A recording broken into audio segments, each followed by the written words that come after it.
السلام علیکم غامدی صاحب۔ اکثر لوگ جب کسی تاریخی واقعے کا حوالہ دے رہے ہوتے ہیں تو اس میں بائبل وغیرہ سے بھی تھوڑی سی ہسٹری بیان کرتے ہیں۔ آپ نے بھی اپنے ایک بیان میں فرمایا تھا کہ اللہ کی کتابیں ہیں، اللہ نے ان کی بھی حفاظت کی ہے، ان میں کہیں جگہوں پہ ترجمے میں فرق آیا اور کہیں جگہوں پہ ان میں مانوی تحریف ہوئی ہے۔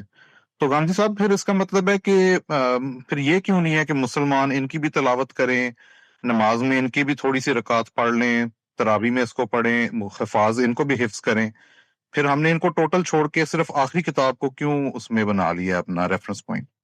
شکریہ۔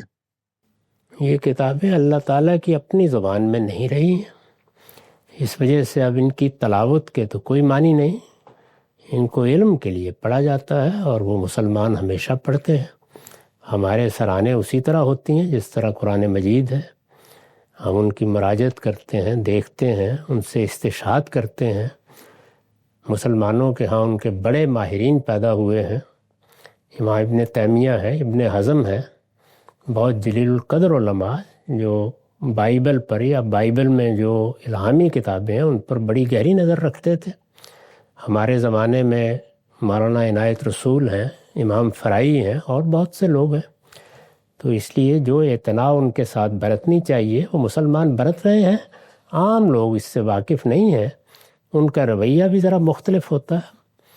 علماء کے ہاں تو یہ چیز اسی طرح موجود ہے۔